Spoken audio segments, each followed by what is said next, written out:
बच्चों, पिछले अध्याय में मैंने आपको संसाधन और विकास के बारे में बताया था।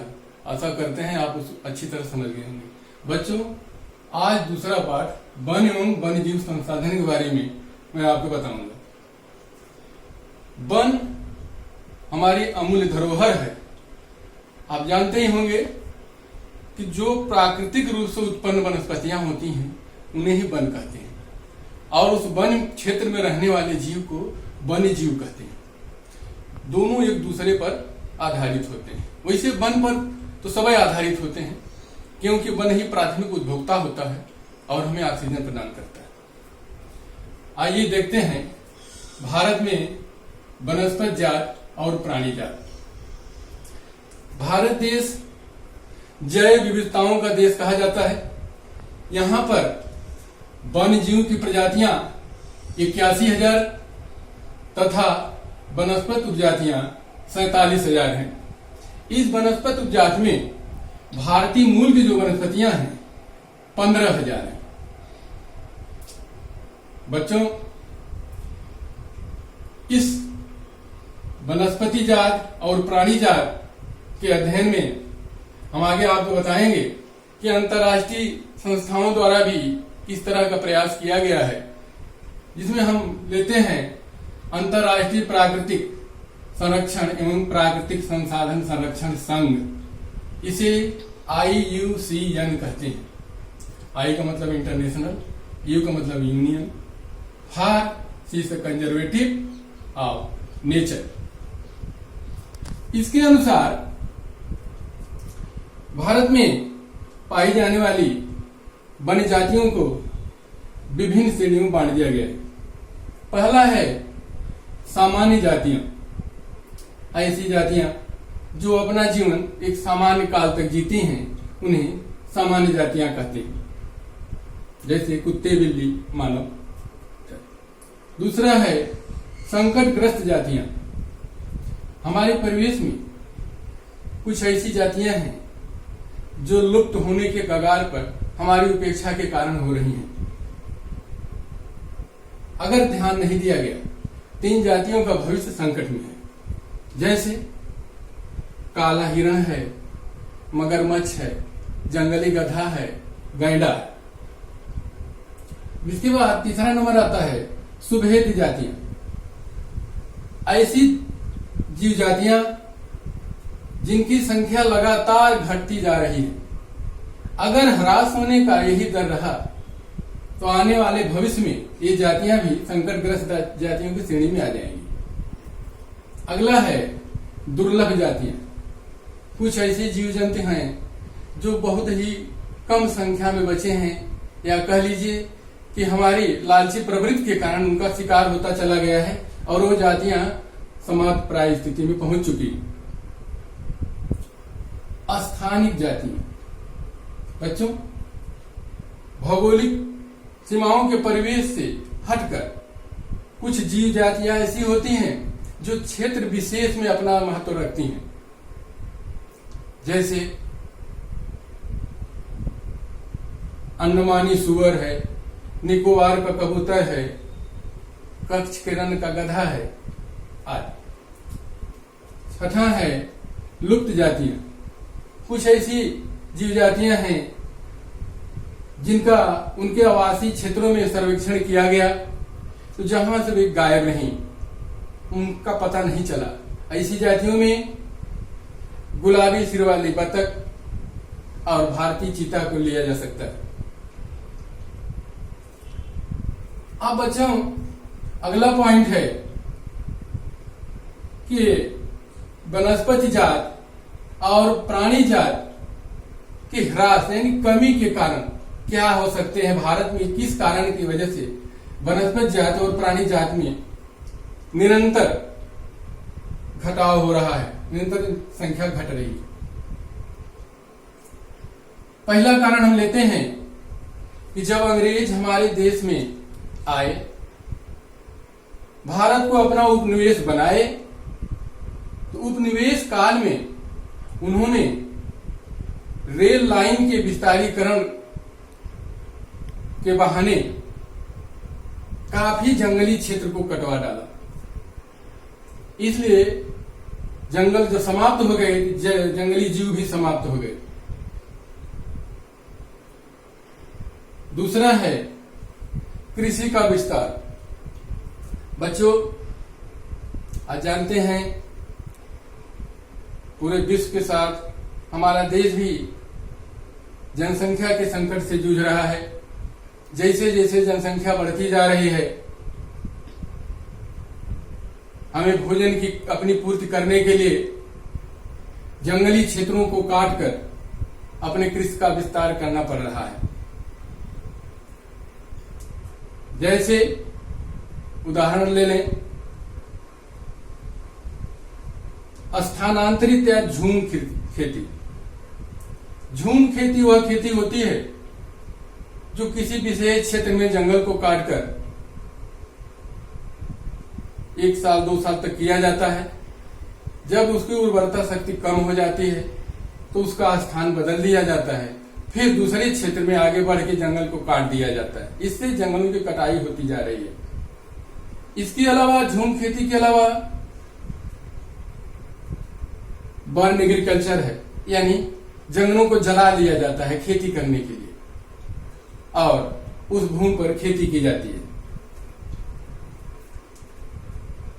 तीसरा पॉइंट है एकल वृक्षारोपण।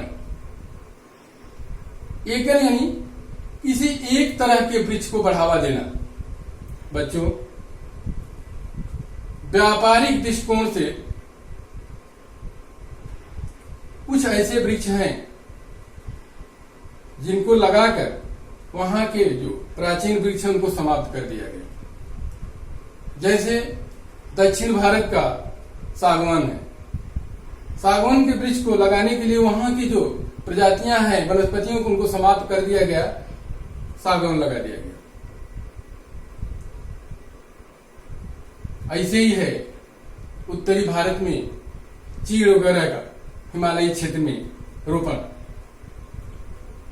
इससे काफी पुरानी प्रजातियां समाप्त हो गई। चौथा पॉइंट है नदी घाटी परियोजनाएं। स्वतंत्रता के बाद हम अपने विकास के लिए नदी घाटी परियोजनाओं का निर्माण किए। इसमें जंगली क्षेत्रों में विस्तार से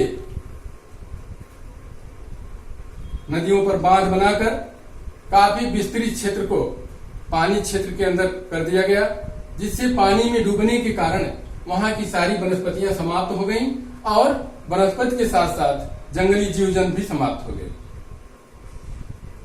यानी एक तरफ तो हमारा विकास हुआ, लेकिन दूसरी तरफ हमारा प्राकृतिक पर्यावरण असंतुलित हो गया, हमारे सारे जंगल समाप्त हो गए। अगला है खनन। खनन यानी खुदाई। खुदाई अत्यधिक रूप में जब किया जाता है तो वहां आसपास स्थित क्षेत्र जो है उसके परिवेश में आ जाता है। जैसे बंगाल का बुक्सा रिजर्व टाइगर क्षेत्र है, वह क्षेत्र काफी खनन के कारण संकट में आ गया है, जिससे वहां के जीव जंतु भी संकटग्रस्त हो गए हैं। अब एक पॉइंट और है बच्चों, हिमालयन यव। हिमालयन यव एक तरह का औषधीय पौधा होता है जो उत्तरी भारत में हिमाचल प्रदेश और अरुणाचल में पाया जाता है। यह तरह का चीड़ के समान सदाबहार वृक्ष होता है, जिससे कैंसर रोधी दवा का निर्माण होता है। यह से पत्तियों, छाल, जड़, टहनी सबसे एक तरह का रसायन प्राप्त होता है जिसे टॉक्साल कहते हैं।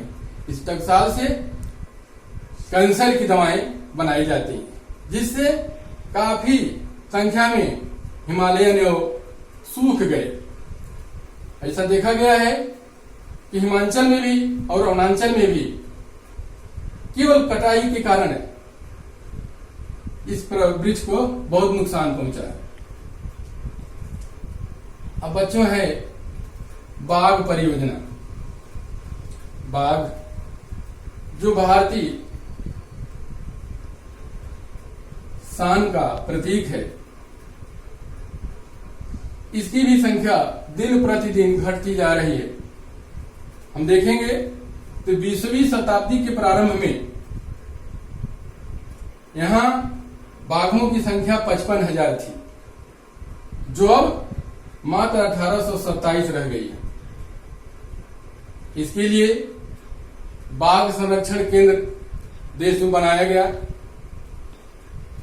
बाघ संरक्षण केंद्र यानी प्रोजेक्ट टाइगर, बाघ को बचाने के लिए। इसी केवल एक संकटग्रस्त जाति नहीं, बल्कि बड़े पैमाने पर अनेक जीवों को सुरक्षा दी गई। प्रोजेक्ट टाइगर परियोजना यह 1973 में शुरू की गई। 1985 में प्रोजेक्ट टाइगर रिजर्व के जरिए बाघों की संख्या में वृद्धि हुई और यह बढ़कर 4002 हो गई। इसी तरह और आगे बढ़े तो 1989 में देखें तो 4334 हो गई। लेकिन हमारी लालच के कारण, यानी हम व्यापार के लिए बाघों की हत्या करने लगे, उसकी खाल का निर्यात करने लगे, उसकी खाल को बेचने लगे और उसकी हड्डियों को औषधीय रूप में प्रयोग करने लगे, जिससे संख्या तेजी से घटना शुरू हुई और 1993 रहते रहते इनकी संख्या 3600 रह गई। बच्चों, इनको बचाने के लिए सरकार ने देश में मुख्य बाघ संरक्षण केंद्र बनाया। जैसे उत्तराखंड में कार्बेट नेशनल पार्क है, मध्य प्रदेश में बांधवगढ़ है, राजस्थान में सरिस्का है, असम में मानस है और केरल में पेरियार है। बच्चों, इस तरह देखते हैं कि सरकार के द्वारा काफी प्रयास किया जा रहा है कि हमारा वन और हमारे वन्य जीव जन सुरक्षित रहें। बस आज इतने ही। अब अगला अध्याय अगला कल।